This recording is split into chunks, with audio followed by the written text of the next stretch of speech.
here's how I view the Republican electorate. 25% are going to do Trump no matter what, give or take. 25% have moved on. They don't want to do it. And then the 50 in the middle, they're conservative voters, America First voters. They would vote for him, but they'd also vote for someone else. I think I'm the only guy that really can play in that space of all the candidates here. So what you have to do is you have to prove yourself. And it's not a question of attacking him as much as just telling the truth. Look, I'm a mom. So the second that you go and you start saying something about my 25-year-old daughter, I'm going to get my back up.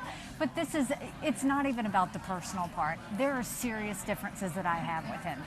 He doesn't think that we need to be helping Israel. He sides with Putin and thinks that Ukraine doesn't matter.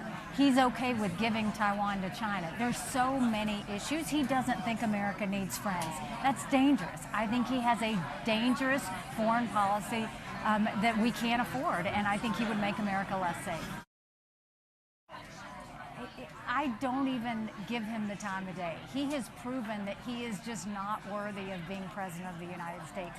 Everybody knows it. Everybody sees it. There's so many things that he said that were just uncalled for tonight. But, I'll let people decide that. We've got real serious issues. We've always focused on civilians versus terrorists. I think that's important. That's what America does. That's what Israel does. That's what civilized countries do.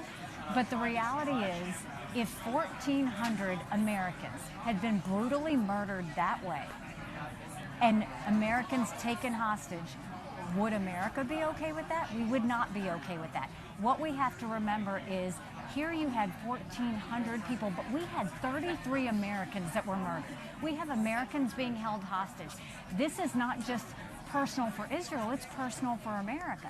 And so when you look at that, we have to eliminate Hamas. If you do a pause, if you do a ceasefire, people die.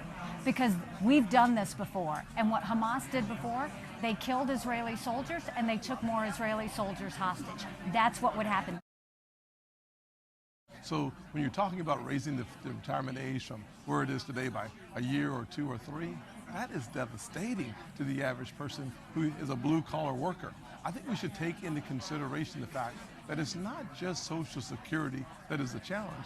It's all of our mandatory spending and, frankly, our annual appropriations that has skyrocketed.